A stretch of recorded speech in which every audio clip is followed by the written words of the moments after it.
Vijaya Karnataka web ವೀಕ್ಷಕರಿಗೆ ನಮಸ್ಕಾರ. ನಾನು ಶಿವಮೂರ್ತಿ ಸ್ವರೂಪ.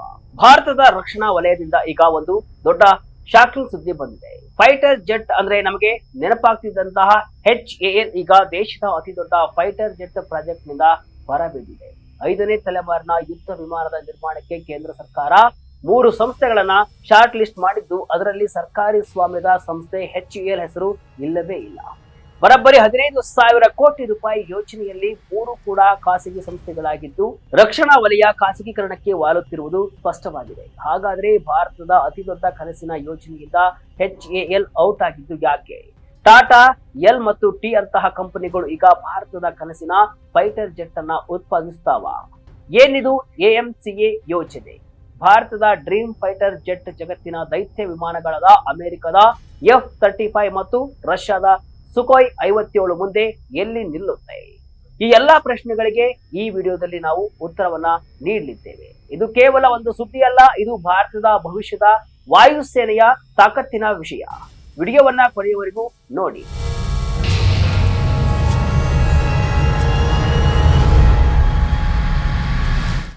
ದೇಶದ ಕನಸಿನ ಯೋಜನೆಯಿಂದ HAL ಔಟ್. ವೀಕ್ಷಕರೇ, ಒಂದಿಷ್ಟು ಮಾಧ್ಯಮ ವರದಿಗಳ ಪ್ರಕಾರ ಭಾರತದ 5ನೇ ತಲೆಮಾರಿನ ಸ್ಟೆಲ್ತ್ ಫೈಟರ್ ಜೆಟ್ AMCA ಅಭಿವೃದ್ಧಿಪಡಿಸುವ ಸ್ಪರ್ಧೆಯಿಂದ HAL ಹೊರಬಿದ್ದಿದೆ ಅಂತ ಹೇಳಲಾಗಿದೆ. ಈ ಪ್ರಾಜೆಕ್ಟ್ ನ ಮುಂದಿನ ಹಂತಕ್ಕೆ ಅಂದ್ರೆ ಪ್ರೋಟೋಟೈಪ್ ತಯಾರಿಸುವ ಹಂತಕ್ಕೆ 3 ಖಾಸಗಿ ಒಕ್ಕೂಟಗಳು ಆಯ್ಕೆಯಾಗಿವೆ. ಆದ್ರೆ HAL ನೇತೃತ್ವದ ತಂಡ ಅಲ್ಲಿಗೆ ತಲುಪಿಲ್ಲ ಎಂಬುದು ಸುದ್ದಿಯ ಸಾರಾಂಶ. ಈ ಮೂಲಕ ದೇಶದ ರಕ್ಷಣಾ ವಲಯಕ್ಕೆ ಇಷ್ಟು ದಿನ ಬೆನ್ನೆಲುಬಾಗಿದ್ದ HAL ಮೊದಲ ಬಾರಿಗೆ ದೊಡ್ಡ ಪ್ರಾಜೆಕ್ಟ್ ನಿಂದ ಮಿಸ್ ಆಗಿದೆ. ಇದರ ಜೊತೆ ರಕ್ಷಣಾ ವಲಯಕ್ಕೆ ಖಾಸಗಿ ಸಂಸ್ಥೆಗಳು ಬಿಗ್ ಸ್ಟೆಪ್ ಇಡ್ತಾ ಇರುವುದು ಕೂಡ ಕಂಡು ಬಂದಿದೆ. ಈ ಬಗ್ಗೆ HAL ಪ್ರತಿಕ್ರಿಯಿಸಿದ್ದು, ನಮಗೆ ಸರ್ಕಾರದಿಂದ ಅಧಿಕೃತ ಮಾಹಿತಿ ಬಂದಿಲ್ಲ ಅಂತಾನು ಹೇಳಿದೆ. ಈ ಸುದ್ದಿ ಹೊರ ಬಿಡ್ತಾ ಇದ್ದಂತೆ HAL ಷೇರುಗಳು ಕೂಡ ಕುಸಿತ ಕಂಡಿವೆ. ಈ ಹಿನ್ನೆಲೆ ಷೇರುದಾರರಿಗೆ ಧೈರ್ಯ ತುಂಬಿರುವ HAL ಈಗಾಗಲೇ ನಮ್ಮ ಬಳಿ 2032ರವರೆಗೂ ಸಾಲಾಗಿ ಆರ್ಡರ್ಗಳಿವೆ. ಅಂದ್ರೆ ಮುಂದಿನ 8-10 ವರ್ಷಗಳ ಕಾಲ ಅವರು full busy. Tejas Mark 2 Indian multi role helicopter ಮತ್ತು ಕಾಂಬ್ಯಾಟ್ ಏರ್ ಟೀಮಿಂಗ್ ಸಿಸ್ಟಮ್ ನಂತಹ ದೊಡ್ಡ ದೊಡ್ಡ ಪ್ರಾಜೆಕ್ಟ್ಗಳು ನಮ್ಮ ಕೈಯಲ್ಲಿದೆ. ಜೊತೆಗೆ ಧ್ರುವ್ ಹೆಲಿಕಾಪ್ಟರ್ ಮತ್ತು ನಾಗರಿಕ ವಿಮಾನಗಳಾದ ಹಿಂದೂಸ್ತಾನ್ 228 ಕಡೆಗೂ ಕೂಡ ನಾವು ಗಮನವನ್ನ ಹರಿಸ್ತಾ ಇದ್ದೇವೆ. ಹಾಗಾಗಿ ಕಂಪನಿಯ ಆದಾಯ ಮತ್ತು ಬೆಳವಣಿಗೆಗೆ ಯಾವುದೇ ತೊಂದರೆ ಇಲ್ಲ ಅಂತಾನು ಸ್ಪಷ್ಟಪಡಿಸಿದ್ದಾರೆ. ದೇಶದ ದೊಡ್ಡ ಯೋಜನೆ HAL ಕೈತಪ್ಪಿದ್ದೇಕೆ? ಈಗ ಮೇನ್ ವಿಚಾರಕ್ಕೆ ಬರೋಣ. ನಿಮಗೆ ಕುತೂಹಲವಿರಬಹುದು, ದಶಕಗಳಿಂದ ಭಾರತಕ್ಕೆ ಯುದ್ಧ ವಿಮಾನಗಳನ್ನ, ರಕ್ಷಣಾ ಪರಿಕರಗಳನ್ನ ನೀಡುತ್ತಾ ಬಂದಿರುವ ಏಕೈಕ ಸಂಸ್ಥೆ HAL ಅನ್ನ ಈ ಬಾರಿ ಯಾಕೆ ಹೊರಗಿಡಲಾಗಿದೆ ಅಂತ. ಇದಕ್ಕೆ ಮೂಲಗಳ ಪ್ರಕಾರ 3 ಪ್ರಮುಖ ಕಾರಣಗಳಿವೆ.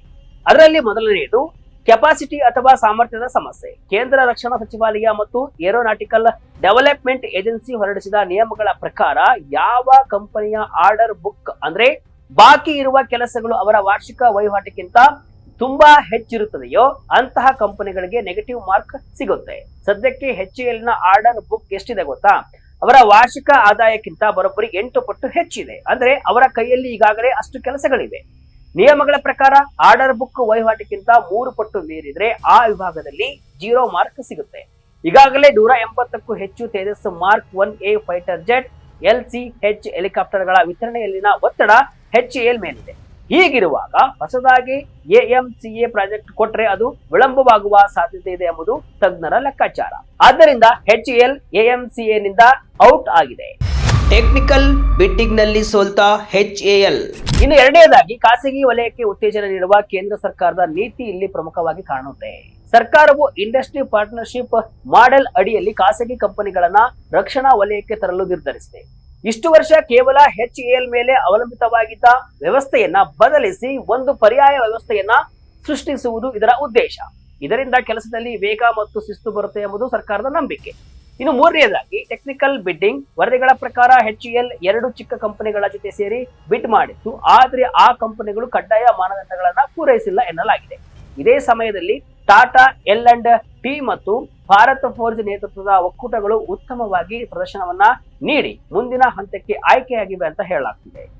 ಕೈ ತಪ್ಪಿದ AMCA HAL ಕತೆ ಮುಗಿತಾ?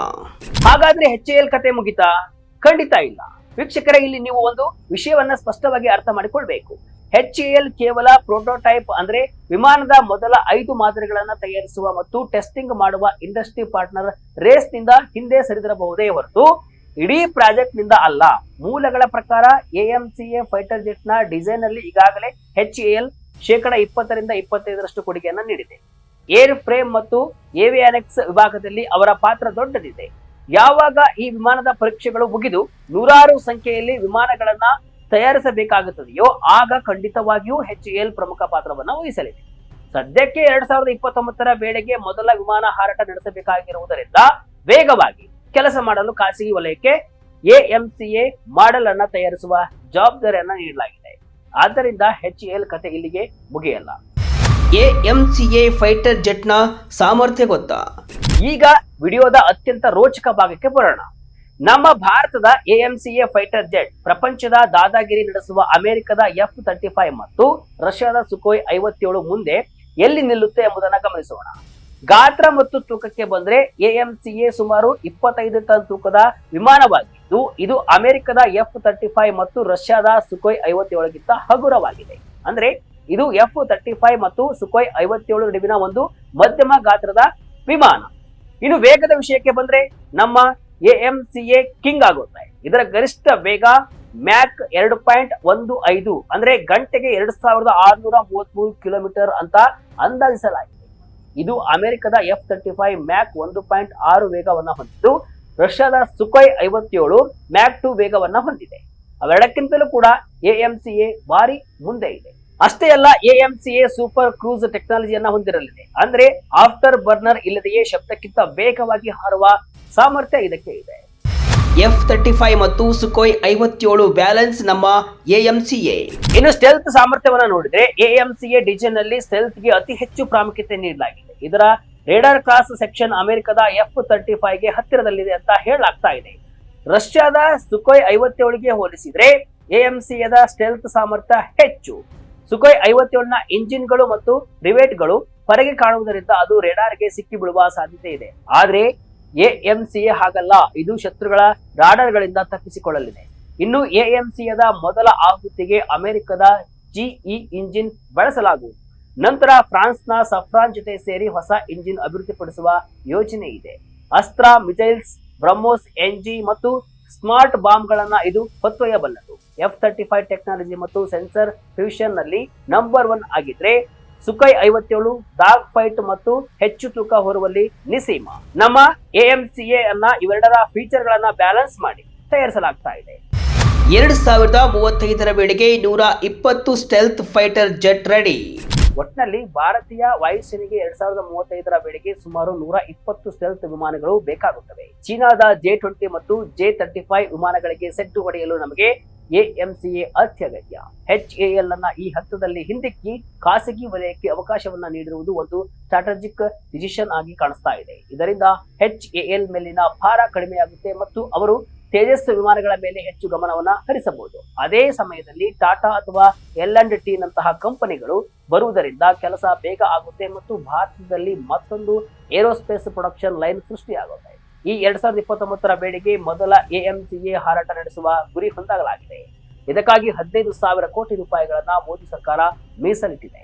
ಸ್ನೇಹಿತರೆ, ನಿಮ್ಮ ಪ್ರಕಾರ ಭಾರತದ ಕನಸಿನ ಫೈಟರ್ ಜೆಟ್ ತಯಾರಿಕೆಯಲ್ಲಿ ಖಾಸಗಿ ಕಂಪನಿಗಳಿಗೆ ಅವಕಾಶವನ್ನ ನೀಡಿದ್ದು ಸರಿಯೇ ಅಥವಾ HAL ಸಂಸ್ಥೆಗೆ ಇದನ್ನ ಮಾಡಬೇಕಿತ್ತೆ? ನಿಮ್ಮ ಅಭಿಪ್ರಾಯವನ್ನ ಕಮೆಂಟ್ ಮೂಲಕ ತಿಳಿಸಿ. ಇದಿಷ್ಟು ಇವತ್ತಿನ ವಿಶೇಷ. ಇದೇ ರೀತಿ ಹಲವು ವಿಶ್ಲೇಷಣೆ ಮಾಹಿತಿ ಅಷ್ಟೇ ಅಲ್ಲ, ಮನರಂಜನೆಯ ವಿಡಿಯೋಗಳಿಗಾಗಿ ವಿಜಯ ಕರ್ನಾಟಕ ವೆಬ್ಸೈಟ್, ಫೇಸ್ಬುಕ್ ಹಾಗೂ ಯೂಟ್ಯೂಬ್ ಪೇಜ್ ಅನ್ನು ಫಾಲೋ ಮಾಡಿ. ಧನ್ಯವಾದಗಳು.